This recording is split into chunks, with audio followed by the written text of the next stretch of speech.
The purpose of this video is to empower educators who have little or no experience with Photoshop with some of the fundamental skills so that you can immediately engage with the product and begin to foster creativity in your classroom. In this video, we will answer the following questions. What can I do with Photoshop? What does Photoshop look like? How can I begin to use Photoshop? By exploring Photoshop's capabilities, overall user interface and key functionalities that new users need to know how to begin to engage with this product, we will be able to make a start. So the first item on our agenda is to answer the question, what is Photoshop?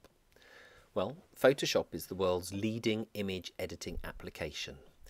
It's used to create images for the internet, for print, and for other new media disciplines. It's been used by millions of graphic designers, artists, photographers, visual communicators, web designers, and teachers. It's possible that every image you've ever seen, for posters, for book jackets, for CD covers, for the internet, has either been created or edited with Photoshop. It's an incredibly powerful tool, and it's used to enhance and edit images, photographs, and pictures of all kinds. We're now going to transition to the next question on our agenda. What does Photoshop look like? But before we discuss the specific product functionalities, we're going to take a few minutes to explore the overall user interface. Along the very top of Photoshop, you can see a group of menu options, each one offering up another series of choices that can be made by clicking or scrolling over the specific word. For example, if I want to actually start by opening an image, I would click File, New. On the very left-hand side of Photoshop, you can see a series of tool icons. Each tool icon represents a different tool set or a type of tool that you might use for manipulating or for changing and editing an image. Some of them have a small triangle in the bottom right-hand corner which allow you to enter a series of other choices. For example, with the crop tool, we can get different types of crop tools. And for example, with the brush, if we click on the bottom right-hand corner, we can see that within the brush tool, there's also a pencil tool, a mixer brush tool, and other options too.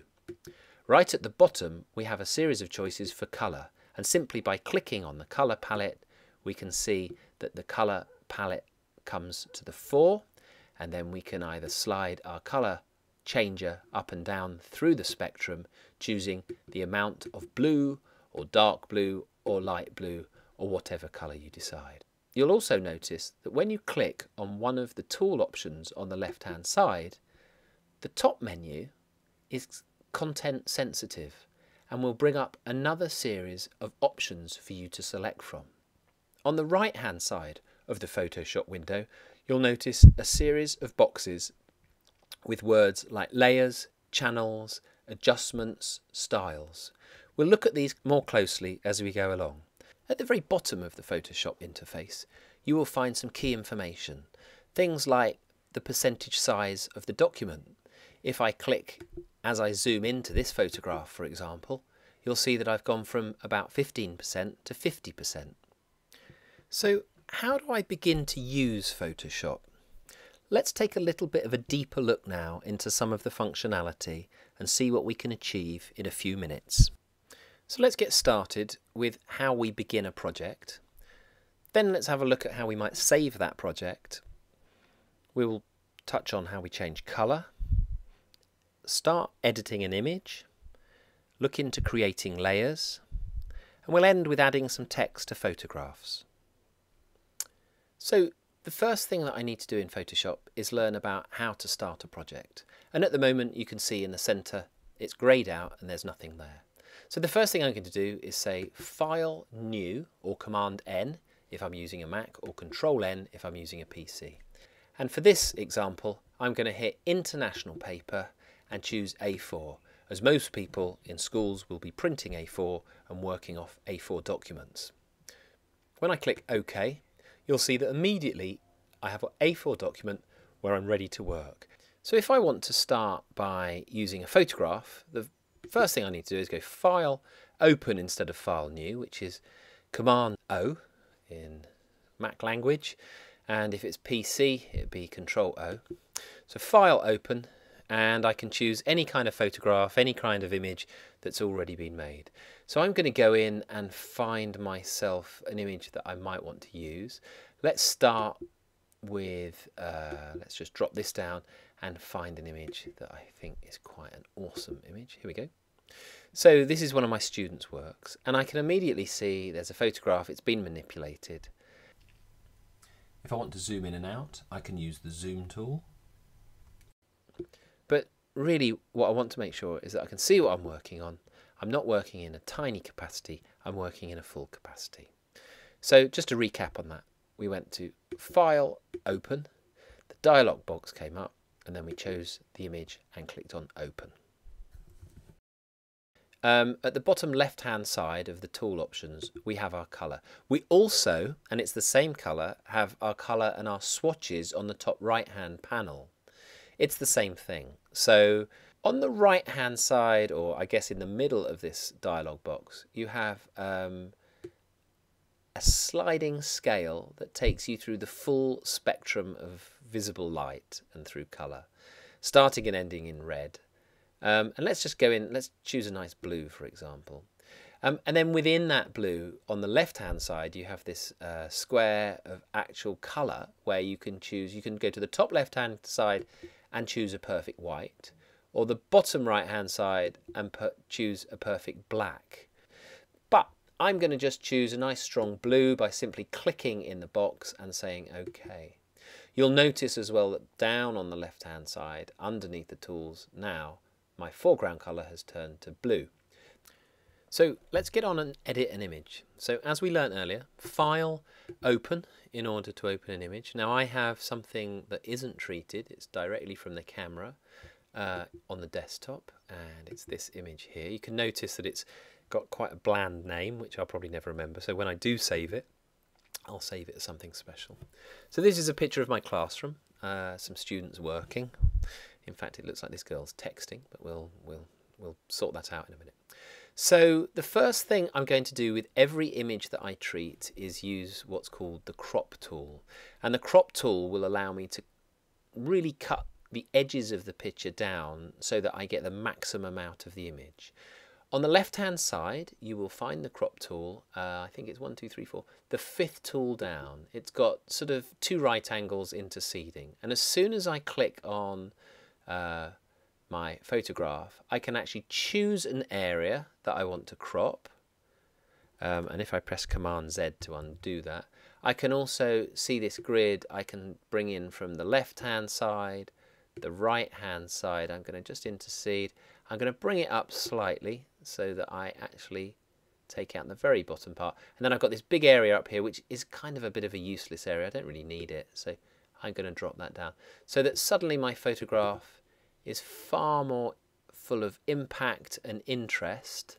I've noticed at the very top here I've got this little line. I don't quite like that. It takes my eye away from what I want to look at, so I'm going to drop it just slightly bit more, just above the computer screens. And of course it's up to you where you crop. But I'm going to start editing by cropping. And the second thing that I ask my students to do with every image they use is to also level their image. I'm also going to just snip off that side as well. So there's my cropping. I'm now going to level my work, which means really dealing with the light and darkness, and I'll show you how that works. Image, adjust, and then this has a little arrow that points to the right hand side and it comes across to levels. In Photoshop, many items have a shortcut, and this is a really good one to remember. But as beginners, I would say cropping and leveling are a really good way to start by editing, and we won't go further than that. So levels give me a histogram, and I'll just pop it up here so we can see what it looks like. And this mountainous range shows me the light and dark. This is actually quite a good picture. There's not a lot of dark and light that I need to move, but if I play around and move the sliders, you'll notice that on the left hand side the actual image is getting way too dark. So I'm just going to sneak a little bit off to make the blacks as black as they can get, and then I'm going to try and lift it I'm going to try and lift it slightly on the right hand side to bring the whites and the lights up a bit. Again, I don't want to go too far because you'll notice that I'll start to bleach completely out and the picture will become completely unrealistic. So I'm going to draw that back to about here where my picture, and then the mid-tones in the middle, again, I'm going to lift those slightly so that my image becomes slightly better. When I'm happy, I can click on OK. And of course, if I want to just see what I've done, I can press Edit Undo or Command Z, and I can see that I've gone from a slightly dark picture to a much brighter picture. Layers are widely used in Photoshop and offer you significant control. The best way to imagine a layer is to think of a clear piece of transparency or clear film lying on top of your original image. And of course, you can have as many layers as you wish. In this picture, I'm going to simply click on Layer, New, and Add a Layer.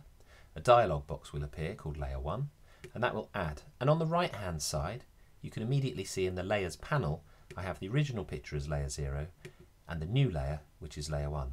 For example, if I wanted to point to something in a photograph, I could simply draw onto Layer 1 without damaging the original picture.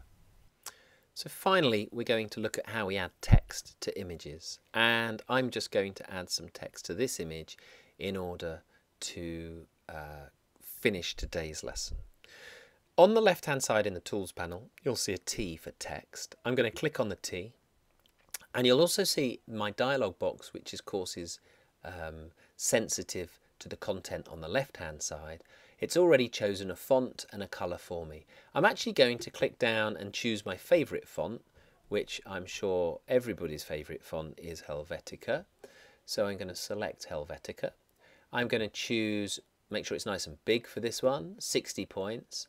And I'm going to make it a much stronger red than the ones already selected. So I'll choose the colour and say OK. And I'm going to just put this into the bottom right hand corner of the screen, and I'm going to write a message to this girl saying, stop texting in my class. I probably expect that she was writing her homework down. And then you can see if I click, I can move the text to where I actually want it to sit. I'm going to highlight the text by clicking and dragging, and I'm going to make it even bigger. I'm going to go up to 72 points. I'm also going to say, rather than regular, let's have it as bold. And then it's slightly snuck off the screen, and it's fitting quite nicely on this light part of the image. And if I click at the top right on the tick, it means I can now see my text. You'll also notice, because we were just talking about layers, that I now have a text layer sitting on top of the black and white layer, sitting on top of the color layer. And of course, finally, File, Save As. I'm going to give it a name, which is Text Girl. Oops. And I'm going to save it as a Photoshop image, because if I save it as a Photoshop image, it will save the different layers, and I can come back tomorrow and continue my editing. So it asks me if that's what I want, and I'll say OK, and my image is now finished. So in this short video, we have started to look at what we can do with Photoshop and a group of students. We know immediately this is a very creative and powerful tool, and it'll really engage students as soon as you give them the opportunity to start using it. We looked at the user interface and started to think about some of the key tools that we might need to know about in order to use Photoshop confidently. And then we looked at how we might actually begin teaching Photoshop. If you take some time to practice these basic Photoshop functionalities, you will soon have the skills to open, create and save images. You can engage your students by enabling them to express their ideas in new and creative ways.